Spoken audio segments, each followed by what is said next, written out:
आखिर कब तक मिलेगी लाल किला आतंकी हमले के अपराधियों को सजा? क्यों 17 साल का लंबा वक्त लगा लाल किला हमले के मास्टरमाइंड तक पहुंचने में? इस हमले के बाद कैसे हुई सरकार चौकन्नी? भारत में कई आतंकी हमले हुए, लेकिन कुछ ऐसे भी हैं जो शायद भारत के इतिहास में सबसे काले दिनों में गिने जाते हैं। एक ऐसा ही काला दिन था 22 दिसंबर साल 2000 का। इस एक दिन ने भारत की सुरक्षा एजेंसियों की मिट्टी पलीत कर दी थी। दिल्ली में सबसे सुरक्षित जगहों में से एक जगह पर पाक के आतंकी संगठन लश्कर-ए-तैयबा ने सेंध लगा दी थी। आखिर क्या हुआ था इस तारीख में और कहां लगाई गई थी सेंध, और सेंध का क्या असर पड़ा सुरक्षा एजेंसियों पर? आज हम इसी के बारे में जानेंगे। 22 दिसंबर साल 2000 दिल्ली की सर्द रात थी। रात के 9 बजे चांदनी चौक में मौजूद लाल किला आम लोगों के लिए बंद कर दिया गया था। हमेशा की तरह लाल किले की सुरक्षा के लिए दिल्ली पुलिस और सेना के जवान भी तैनात थे, लेकिन जैसे ही 9 बजे वहां का माहौल अचानक बदल गया। लाल किले के बाहर अचानक ताबड़तोड़ गोलियां चलने लगी। किसी को समझ नहीं आ रहा था कि क्या हुआ, अचानक गोलियां क्यों चलने लगी। लेकिन थोड़ी ही देर में लाल किले की सुरक्षा में लगे अधिकारियों को ये समझ आ गया था कि लाल किले पर आतंकी हमला हुआ है। सुरक्षा अधिकारियों ने तुरंत जवाबी कार्रवाई की, लेकिन तब तक भारत की सुरक्षा एजेंसी पर धब्बा लग चुका था। आतंकी हमले में जवाबी कार्रवाई में सेना के 2 जवान शहीद हो गए और एक आम नागरिक की भी मौत हो गई। 2 हमलावर आतंकियों को भी मार गिराया गया। इस हमले के बाद सुरक्षा एजेंसियां तुरंत हरकत में आ गई। जांच शुरू की गई तो पता चला कि हमला करने वाले आतंकी पाकिस्तानी संगठन लश्कर-ए-तैयबा के थे। चूंकि ये हमला रात के वक्त हुआ था, इसलिए पूरे इलाके में भीड़ कम थी, लेकिन दिल्ली का वो इलाका जहां 15 अगस्त को खुद पीएम झंडा फहराते हैं, जिस पर हर वक्त सुरक्षा एजेंसियों की नज़र होती है, उस जगह पर आतंकियों की सेंध से भारत सरकार की भी बहुत ज़्यादा बेइज्जती हुई।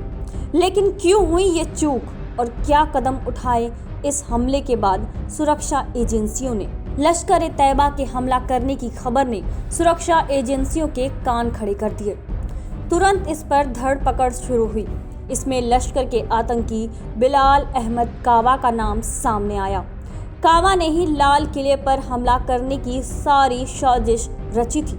इस मामले में 2005 में कई आरोपियों के खिलाफ भी मामले दर्ज किए गए थे, लेकिन 2007 में सबूतों के अभाव में 6 आरोपियों को बरी कर दिया।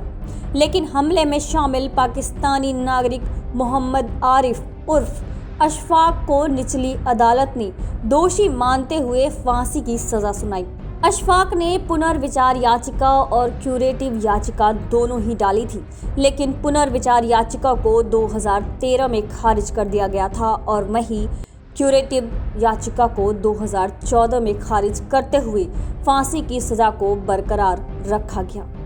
इस हमले का मास्टरमाइंड कावा तब भी सुरक्षा अधिकारियों की गिरफ्त से बाहर था। करीब 17 सालों की खोजबीन के बाद जनवरी 2018 को दिल्ली के एयरपोर्ट से बिलाल अहमद कावा दिल्ली पुलिस और गुजरात एटीएस के जॉइंट ऑपरेशन में पकड़ा गया। दरअसल कावा को पकड़ने के लिए दिन रात एक करने वाली सुरक्षा एजेंसियों ने उसकी एक एक हरकत पर नज़र रखी हुई थी। इस दौरान जनवरी 2018 में गुजरात एटीएस को खबर मिली थी कि कावा श्रीनगर से दिल्ली आ रहा है, जिसकी जानकारी एटीएस ने दिल्ली पुलिस को दी। दिल्ली पुलिस ने इस बार कोई गलती न करते हुए चौकसी दिखाई और उसे इंदिरा गांधी इंटरनेशनल एयरपोर्ट पर ही गिरफ्तार कर लिया गया। कावा के भारत में 3 अलग अलग बैंक अकाउंट हैं। उसे लश्कर से पूरा सपोर्ट मिलता था। फिलहाल इस हमले का मास्टरमाइंड कावा तिहाड़ जेल में है और उसकी सजा पर कार्रवाई जारी है। लाल किला भारत की शान का एक प्रतीक माना जाता है।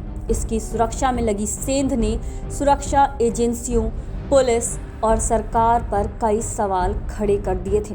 फिलहाल इंतजार है तो केवल इतना कि इसके अपराधियों को कब तक उनके अंजाम तक पहुंचाया जाएगा।